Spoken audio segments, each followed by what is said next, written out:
Tonight's presentation of radio's outstanding theater of thrills, Suspense.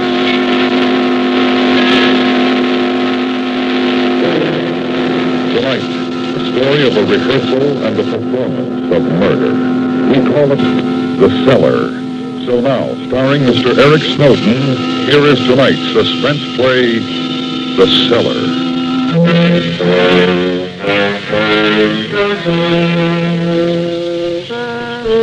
I've got to put her away, and that's a fact. I've thought about it for a long time. 16 years to be exact. We've been married 20, and I think I owe it to myself to do something about it now. It's the principle of the thing, if you follow me. First of all, I don't like her voice. Jaw.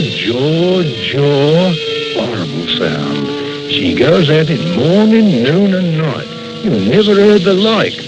Or maybe you did. Goes something like this. Oscar, how many times have I got to tell you not to put your feet on the attic? You think all I've got to do is to spend my days cleaning off your dirty boot marks.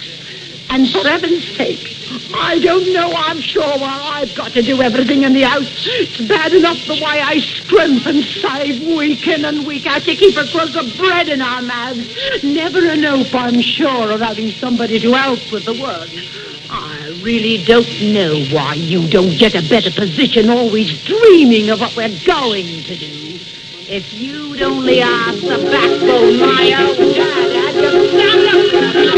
But no, not you. Bloody awful, ain't it? I worked it out on paper. There's 60 seconds in a minute and 3,600 seconds in an hour and 86,400 seconds in 24 hours. You listen to that for 20 years and you go off your bleeding nut. Sooner or later it's got to stop, and that's a fact. And there's other things. She put some kind of sheep oil muck on her hands before going to bed. And who gets smeared with it? Who else? Goodness knows. I try to keep myself looking halfway decent. It's not like I can afford a manicure twice a week like Mrs. Plimpton. I should think you'd be grateful. Fat chance of that.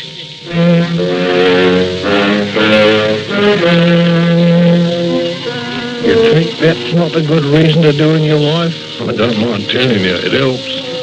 And she's always putting her feet on me back. Says they're cold and wants me to warm them for her. They're cold, all right. Like a blinking mackerel. So's my back. And she thinks she's hot stuff about keeping accounts. Always guessing about saving. And I get $2 bob a week spending money. I ask you, how can a man live on that? It's a perishing injustice. So all in all, that's why I gotta kill her. Everything's ready, and I suppose I might as well get on with it.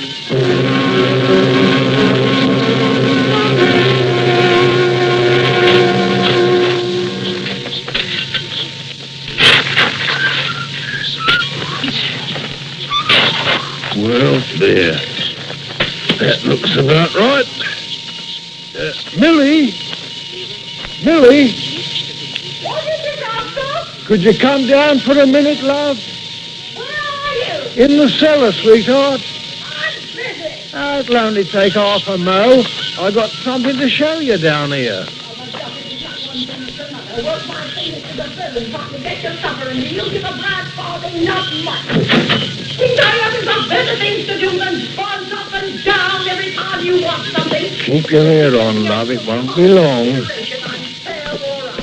Sure, I don't know why I put up with it, you messing about down here while I'm...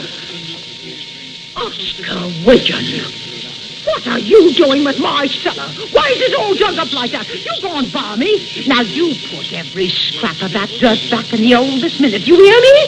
I never. All right, love. I will.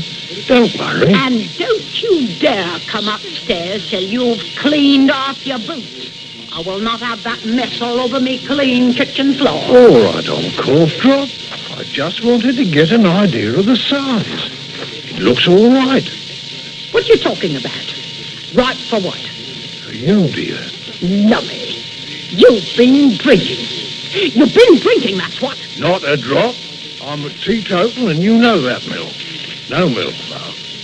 The time has come, as the walrus said to the carpenter, your time. You pick up that spade this instant and fill in every bit of that hole. And no argument, you hear? All right, old car. When you've done, you'll march yourself upstairs and wash your hands and face. Because supper will be on in 10 minutes, and I will not have it spoiled. Mill, I got something I've got to say to you. Hey? I'm fed up with your jaw. Fed to the teeth, and that's a fact. How dare you? Who do you think you're talking to? I'm fed up with your greasy hands, and I'm fed up with your clammy feet. But most of all, Mill, I'm fed up with you. Oscar? So I'm going to do you in. Oscar, don't you look at me like that. Don't you touch me, or I'll have the law on you. I don't give a fig for you, and I don't give a fig for the law. I worked it all out, and if you think you can get up them stairs before I bash your head in, you're very much mistaken. Oh, it's going to murder me! Oh, it's going to murder me! Help, police! Murder! Oh, you've got an horrible voice.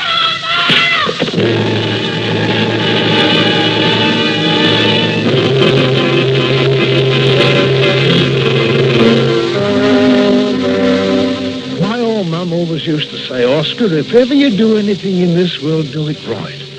I remembered her words as I covered up the mortal remains of my ever-loving ex, Millie Widgeon. I'd hit her a corker. One good whack on the head, so there wasn't much of a mess, if you follow my meaning. Took me about 15 minutes to cover her up, nice and neat like. And then I went upstairs. Don't mind telling you, it gave me a bit of a turn when I heard the front door. I hadn't had time to wash up yet, but I wasn't too worried. Not until I saw who was standing outside. It was a copper. Gormley, my name. He's got the beat on my square. Evening, Mr. Widgeon. Evening, Mr. Gormley. Sorry to have to trouble you, but I had a complaint. Sorry to hear that, Mr. Gormley. Complaint states that an audible row was heard emanating from your house. A row? The screams, more like. Screams? Whose? That's the nature of the inquiry, Mr. Widgeon.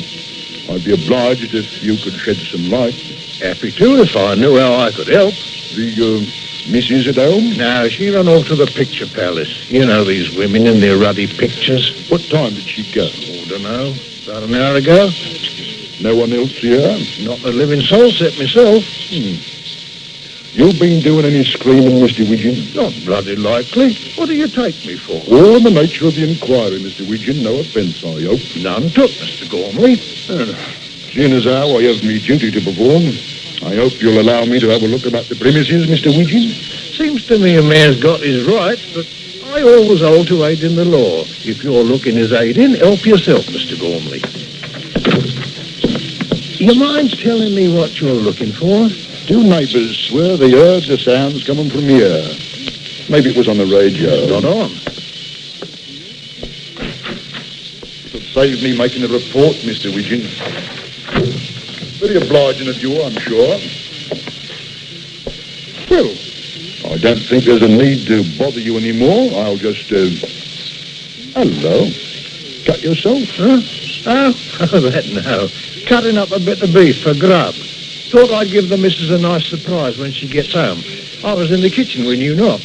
Sorry to have disturbed you, Mr. Widgeon. All right. Makes the bloke feel safer knowing there's law nearby. Nice to have you say so, Mr. Widgeon. Good evening. Evening, Mr. Gormley. Lummy.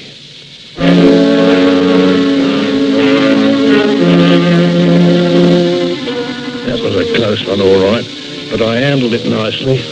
The worst of it was over. Copper had been and gone, and I'd have at least 24 hours to clear out.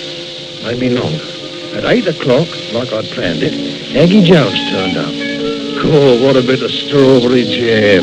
Lovely. I'd met her a couple of months before, and I hadn't told her what I had in mind. But I knew she wouldn't care when she heard. After all, it was all done for her, mostly. Oh, Oscar, I do love you. Heavenly, ain't it? When's your wife coming home? Oh, I do feel something awful carrying on this way. Aggie, love, sit down. I've something to say to you. Aggie, will you run off with me? Run away? With you? But how can I? You're a married man, and what would my mum and dad think?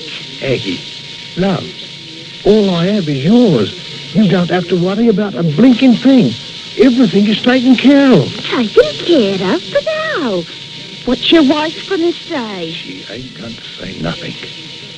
Aggie, for love of you, I done her in. You done her in? That's right. Well, where is she? What did you do with her? You're just about sitting over her now. She's buried in the cellar. Oh, how horrible. You did it for me, Oscar. For you, sweetheart. Oh, how you must love me. Never a truer word. Now listen here, Duck. It's all arranged. In the morning, I'm taking the savings out, and you and me are buzzing off. There's a boat sailing for South America, to the Argentine at 8 o'clock tomorrow night. We'll be on it. Oh, I don't know what my mum and dad will say. Don't tell them. Write to them. From the Argentine. Oh, Oscar, you make it so hard for a girl to say no. Give us a kiss and no more argy-bargy. Come here, who's that? Oh, Oscar. You up in the kitchen. Shan't be a sec.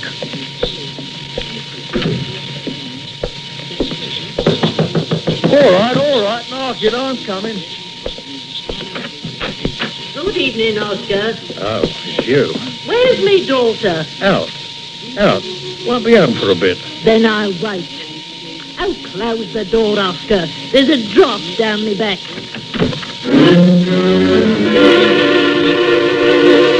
It was that horrible old cow, Mrs. Quill, poor old Millie's mother. And when she says she's going to wait, she means it.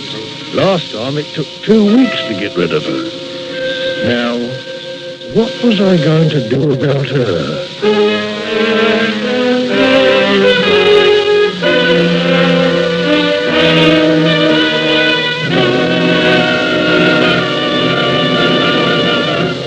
You are listening to The Cellar, tonight's presentation in radio's outstanding theater of thrills, Suspense.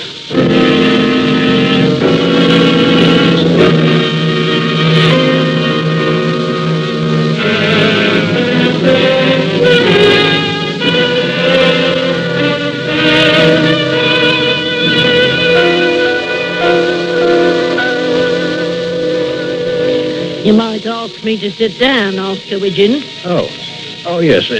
Sit down, Mother dear. Still daydreaming, I see. Not much improvement in you since the last time I was here. Oh, Mill and me, we was going out when she came back. Why don't you drop in over the weekend? She'd love to see you. You can stay for a bit if you like. I've travelled across half of London to visit me daughter. I've no intention of going home tonight. You can go out if you want to, Oscar. Millie'll stay here and talk to her mother. Oh. I haven't had me supper yet. Bought a nice bit of smoked haddock. I'll go in and put it on. No. I mean, you sit here comfortable like. I'll do it. You? Don't make me laugh. You think I want me haddock ruined? I said, Mother dear, I'll cook your ruddy haddock for you. Take it or leave it. How dare you? How dare you address me in that fashion? Go boil your head. Oh, you nasty little worm.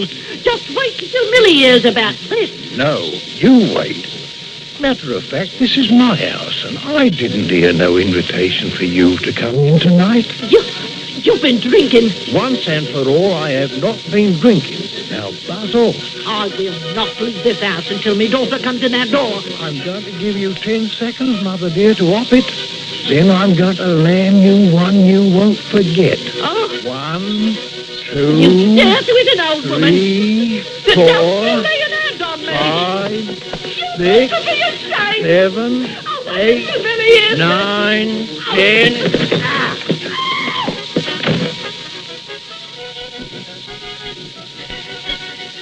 Now that's something I wanted to do for a long time. All clear, Aggie, love. Oh, I was that frightened. Don't you worry your pretty head. Everything's right as rain. Now, you'll have to be off. Wouldn't want do to have anybody else snooping around and find you here. Now, not a word to anyone, see? You meet me at the Marble Arch station at 4 o'clock tomorrow, see? But what about me clothes, Oscar? Mum'll ask where I'm going. Leave it to me. I'll buy you all the clothes you want. That's one thing I've got to say for poor old Millie. She wasn't a very nourishing woman, but she was a saving one. Oh, I've always wanted to go abroad. Oh, but ain't it awful? Imagine me going with a married man and a murderer. You're all going to marry me, aren't you, Oscar? Marry you? What a question. I got my morals, same as the next bloke. Of course I'm going to marry you. Oh, Oscar, I know it's wicked, but I can't wait till tomorrow. You dream about it, love, and before you know it, it'll be tomorrow. Now, go on. You better leave by the back door.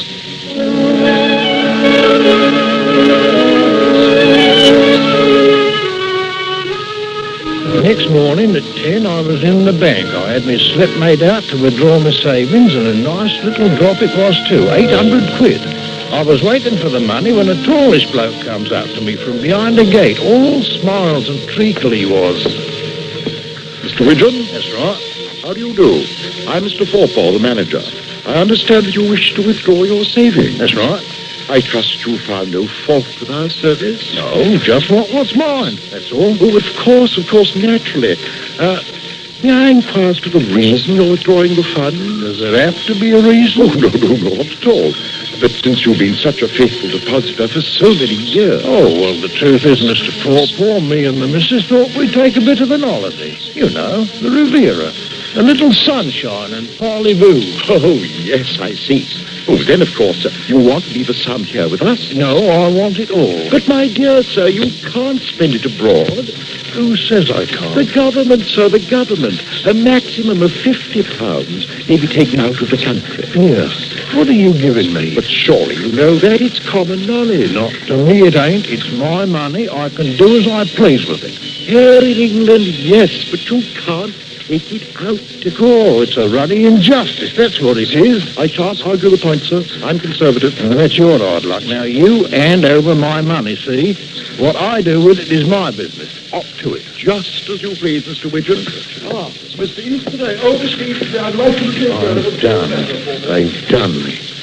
What in blazes am I going to do now?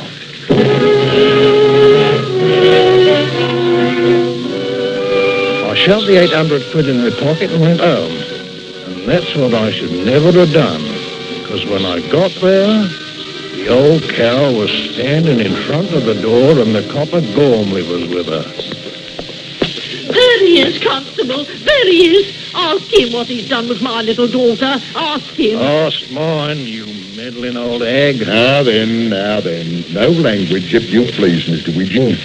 This here lady's upset because she has knocked on the door and there's no answer from within. Well, what's that to her? She's worried about Mrs. Widgeon. It's me own flesh and blood I'm worrying about. I've got a right. She ain't home, that's all. Then where is she? She went out, shopping. He's lying. She was home last night and he put me out by force. Threatened to do me a mischief. He's done something to her, you mark my words. How would you like a fat lip? Now then. Look here, I ain't got time to stand here arguing. Constable, you go in that house and see what's what. He wouldn't let me in the kitchen last night. Afraid I'd see the blood and gore where he's hacked her to pieces. You go in there. Mr. Widgeon wouldn't do a thing like that, Mum. Now, why don't you go to the corner house and have a nice cup of tea? And by the time you're finished, your daughter will be home just like Mr. Widgeon says. That's right. I ain't moving from here till I see her alive with me own eyes. Well, it's all one with me, but you ain't setting foot inside. I'm not having you break up my happy home. He's afraid. He's afraid to let me in. He knows what I'll find. He knows. Oh, look at him standing there.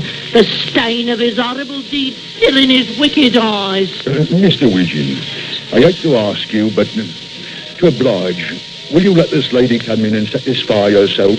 You seen for yourself, Mr. Gormley. You seen last night. You're the law. If you can't be satisfied, who can? I ask you. Ah, get him. He's got you hypnotised like he had my poor Millie.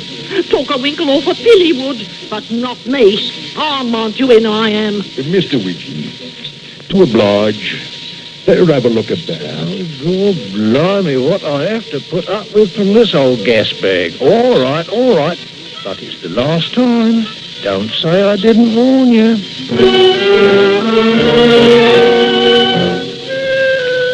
She went through the house like a ruddy bloodhound, and there wasn't nothing. Not an hair out of place. Mr. Gormley followed her with me, and I could see it was a very aggravating position for him. Mr. Gormley likes to keep the peace, but by the time we got to the cellar, he was clear out of patience. Well, satisfied? Are you satisfied? You want to look in the coal bin? Go on. Get your hands nice and dirty. Sorry to have troubled you, Mr. Widgeon. Don't mention it. As for you, Mrs. Quill, I don't want to see your nasty face around here until I give the word. You stay out of Millie's and my way, see? And if you don't, I'll have you put in charge. Them's my rights, ain't they, Mr. Gormley? In the manner of speaking, disturbing the peace, Mr. Widgeon. Right, and she's disturbing my peace. Now, I'll thank you to leave my house.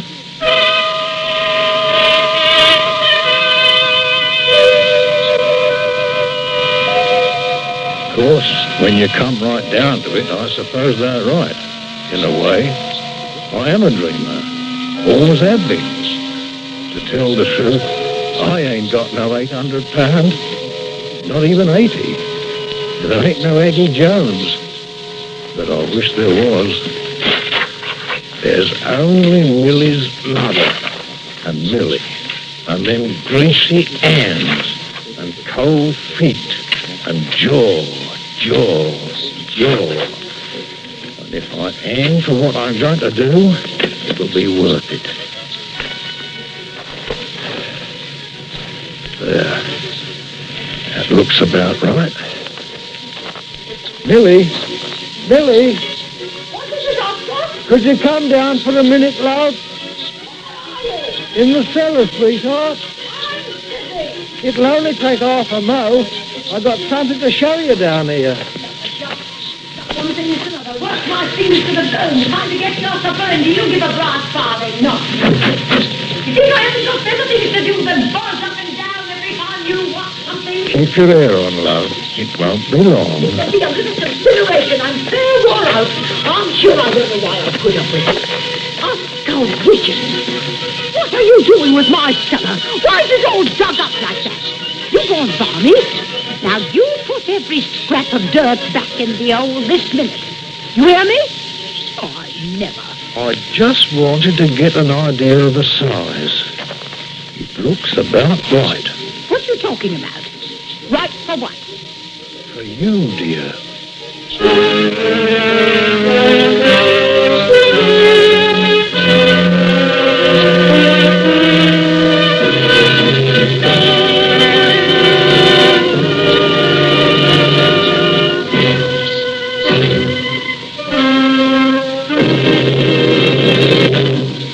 Suspense, in which Mr. Eric Snowden starred in tonight's presentation of The Cellar.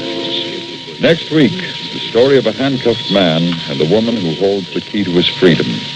We call it Give Me Liberty. That's next week on Suspense.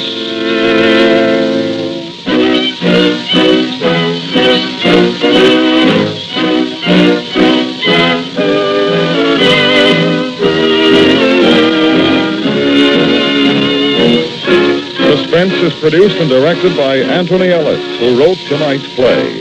The music was composed by Lucian Morowick and conducted by Wilbur Hatch. Featured in the cast were Jeanette Nolan, John Daner, Betty Harford, Paula Winslow, and Ramsey Hill. Suspense is presented by the United States Armed Forces Radio and Television Service.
This is the American Forces Network, Europe.